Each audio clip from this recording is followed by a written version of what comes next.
Hello everyone, Lord Daimyo here, and I am here with a video that I said I was going to do for a while now, and it's something I talk about for every chapter review for Candy Flurry. It's the thing that I really like about Candy Flurry, and it's about how there's this amazing juxtaposition with the characteristics and the characters' roles between every character in Candy Flurry. So let's just jump right into it.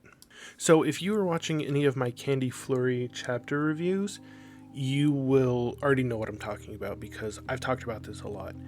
And even if you've just read them independently, you may have noticed this as well, but it's something that I really love about this series, and I'm just going to expand more about it right now and just dedicate a whole video to it now. So as of recording, we are 10 chapters in to Candy Flurry, and we are just seeing these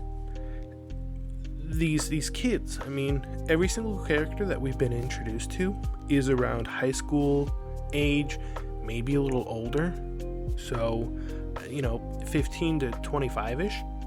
So these are basically kids that are put in the roles of adults. Like, we really don't see any adults in the series at all. Like, we've seen a couple people's parents. We've seen, I think, maybe some of the villainous sweet users may have been adult-ish age. And I know, 25 is an adult, but I mean, 30 plus, right? We really haven't seen any characters that old. So all of these kids, all these high school age kids, are fighting crime in a special police force. I mean, we haven't seen any actual police in the world of Candy Flurry besides these reset agents. So kids are police officers.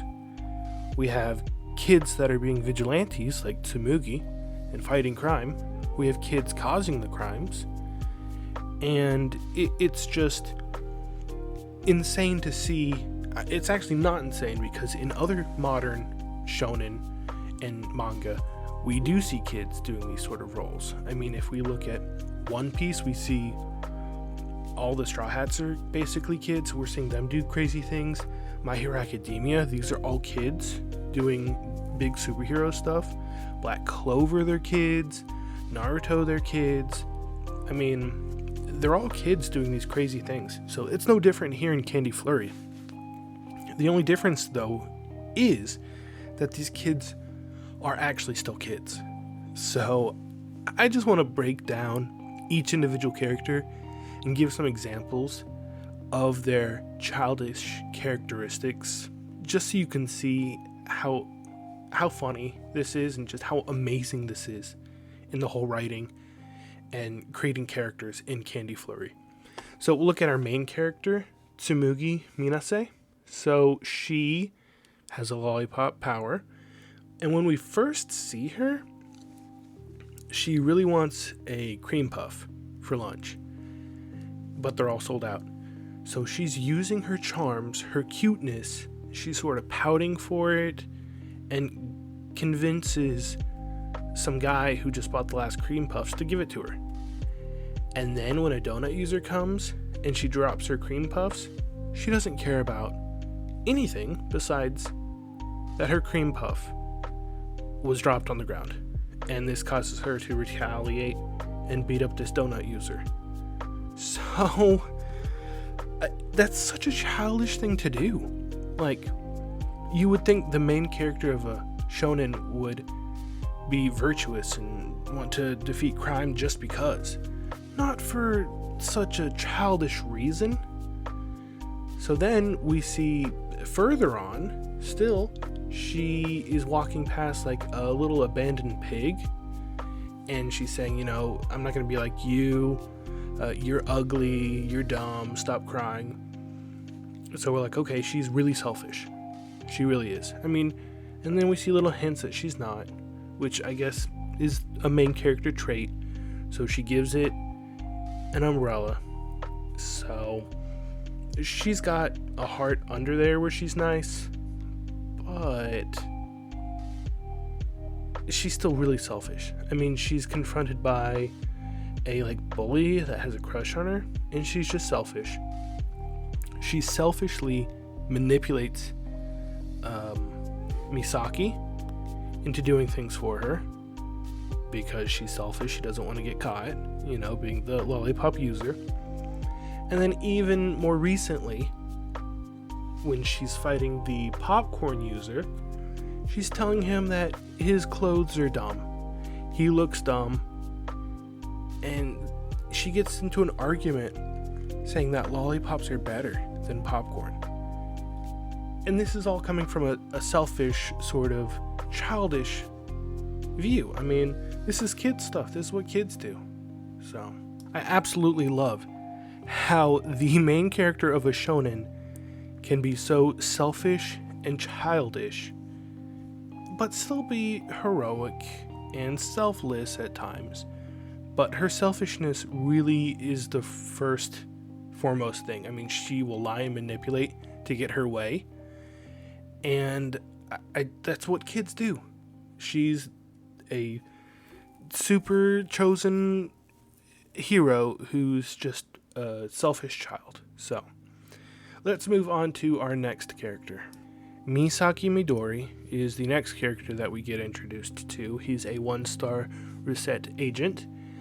And he is very gullible and just dumb and is just like an idiot. That's basically the whole character trait he has. He's also, his outward facing is, hey, I'm very heroic, I'm a loyal reset agent, and I have to find out who the lollipop user is. And then when he finds out, he's like, oh, well, I'm going to be a loyal friend and help you out. But he gets taken advantage of, not just by Tsumugi, but by EDA as well. And it's just kind of sad. He seems like a younger brother, or like a kohai, or like a underclassman who is just gullible and will believe anything and will just throw himself to save who he thinks is his friend, but they are just manipulating him the whole time. So that sort of isn't too much of a childish thing, but you can definitely see it in a childish setting of that sort of relationship. So let's go to our next character. Tokaeda is a 3-star reset agent.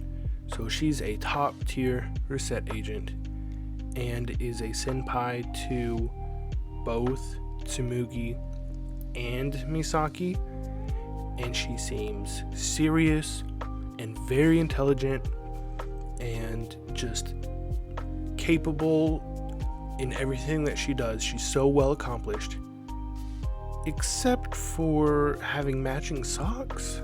So we always see her with mismatched socks. She just can't get it together that she needs to wear matching socks. And she seems very forgetful or just lax, and she'll do things that aren't allowed, and she'll say, oh yeah, that's right. Like, she just doesn't care or doesn't realize.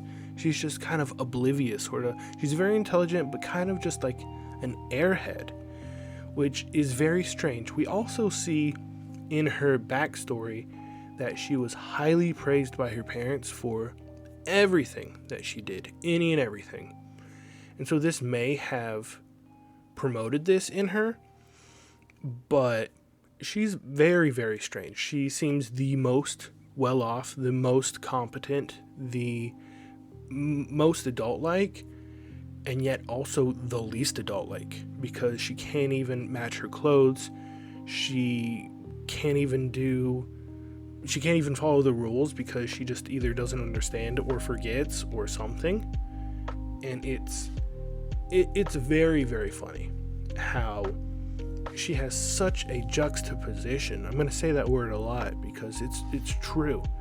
There's just such a difference in the two sides for EDA. There is for a lot of these characters, but hers are just quite drastic. So I really like her for that, and that's what really makes her quirky, but also very, very childlike. So let's go on to our next character. So Minai is also a high-level reset agent, and he seems extremely serious. He seems actually probably the most competent. And we've only really seen a childish side from him just ever so slightly, where when he was talking to all of the reset trainees wanting to do the entrance exam, he's fumbling around with the microphone trying to get it figured out. And as soon as he gets it figured out and he introduces himself, he goes to bow and just hits his head on the microphone. This clumsiness, or just like general just not knowing how things work, or things not going right for him, is really only shown here. He also has another trait where he just kind of is headstrong, where when our next character Umino shows up, Aminai just says, okay, sure, leave, and he's very firm. And he eventually gives the ultimatum that Umino can join the entrance exam, but only if he's penalized with Tsumugi. So he seems very disciplinary, very strict, and also sort of intelligent. We also see where he says to Irie, hey, you take this, like, northern side. And he says, well, do you know anything about the northern side? And she says no. And he says, well, then never mind. So he seemed kind of serious, but also sort of lost in his head. Just going through the motions, not really sure what's going on where he is, because him not knowing how to do the mic, him not knowing to move before he bows, him not really understanding, oh wait, maybe she doesn't know the area. So we haven't really seen a lot of Minai, but he's got the least of this, I think, along with Misaki, but still we see this sort of childish characteristics with all of these characters. So we're getting to our last two. So the son of the boss of the reset is Takamori Umino, and all we know is his name's Umino. That's his last name, that's all we know. And this guy seems really cool, handsome, cool, awesome, sly. He seems like the typical cool guy. He's so cool. When he first shows up into the entrance exam, he comes in fashionably late. Seems like a spoiled kid, because he's like, oh, my dad's your boss, you need to let me in. Like, who cares if I'm late, you need to let me in. And then we quickly see when he gets kicked out, he's just crying. He's just crying on the steps, crying so much he's begging Tsumugi to come with him to beg for forgiveness, just holding onto her sleeve, just crying. So we then find out that the reason why he was late is because he wanted to look cool. He thought showing up late would make him look cool. So we get a crybaby who likes to show off. So he knows he's a crybaby, he knows he's cowardly and weak, but he tries his best to be cool and tough and strong. And then we do later find out he actually is tough and strong and cool, naturally, but it's coupled with him trying and not actually being it that makes him sort of fun and cool. So we then find out that the whole reason why he wants to even be a reset agent is because EDA was nice to him one time, and then he got a crush on her, and now he just wants to show off for her. And we see this in this great example where he's trying to say heroic shonen protagonist stuff, saying, oh, I'll save these people, I'll help, but he's only doing it because he's trying to show off to the cameras, because he thinks EDA is going to be there and he has a crush on her. So I think he's the most drastic character, along with EDA, where you can just see he's such a little weakling crybaby trying to just be cool, and yet he still has this role of, hey, I'm the I'm the shonen protagonist's friend. Like, I'm one of the lead characters, so I have to be cool and tough and strong. It's just hilarious. It's just hilarious.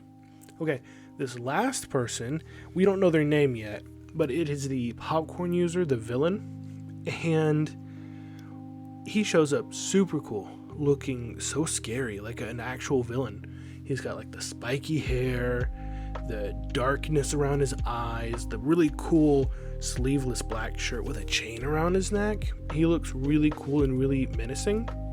However, as soon as Tsumugi calls him out and says, you look dumb, like you're a loser, and he's a loser because of his clothes and his style and just how he is, and he then starts defending, saying popcorn's better than lollipops along with her, so much to a point where this popcorn user and Tsumugi, instead of just fighting like adults, they play baseball with their destructive powers.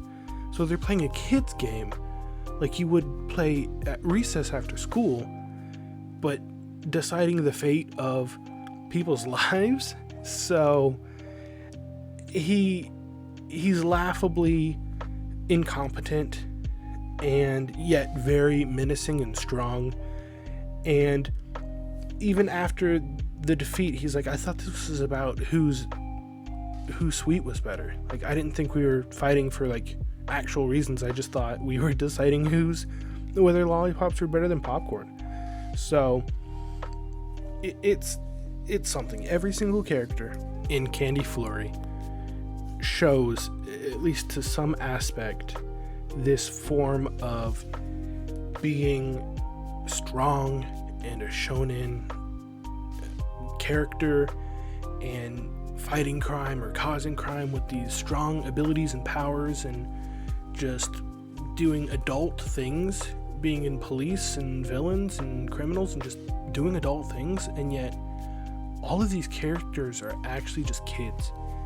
And besides just the age aspect, because that's in other shonen, they actually act like kids. Their character traits are childish character traits, like crying, or being selfish, or mismatching socks, or anything else. Their motives are like based on childish things, like I want to show off, I want to look cool. We do get more into it where it's like, okay, no, they're actually doing things for the right reason sometimes, but most of it's because their motivation is childlike, and their actions and everything they say is childlike, and yet they're pretending to be adults. The only thing I can liken this to would be like if you went to a school play and you saw a bunch of 9 or 10-year-olds acting out, some theatrical play where they're dealing with serious concepts and stuff, and these kids don't understand these concepts. We do, and to us it's kind of cute, like, hey, look, they're acting like adults, but they're kids. They're saying adult things and acting like adults, but they're kids. I feel like that's what Candy Flurry is, and it is brilliant for it, because it's almost a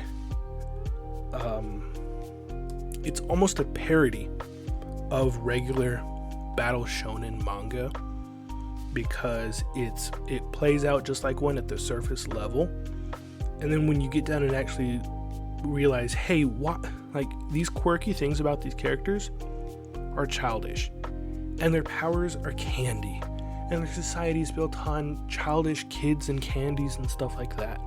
So I think Candy Flurry is amazing because of the juxtaposition between battle, fighting, action, high stakes, and just crybaby, selfish, candy-loving kids. So I've said all I can right now. Like I said, we're at chapter 10. I cannot wait to see more characters. We've been introduced to more characters. We really haven't gotten into them. And I know we're going to meet more characters. And I just cannot wait to see what sort of childish characteristics these kids have. And if you would like to see them with me and hear me talk about my review and my thoughts and breaking down each chapter as it comes out, make sure you check out my YouTube channel And every week when there is a Candy Flurry chapter, I'm releasing a video reviewing it. So make sure to look out for that. And also let me know in the comments down below what you think about Candy Flurry in general, about the themes of childishness and candy juxtaposed with adulthood and fighting. And just let me know anything in the comments. You can also follow me on Twitter if you want. I tweet about Candy Flurry and a lot of other stuff. I follow everyone back. Links in the description below. But otherwise, thank you very much for watching, and have a fantastic day.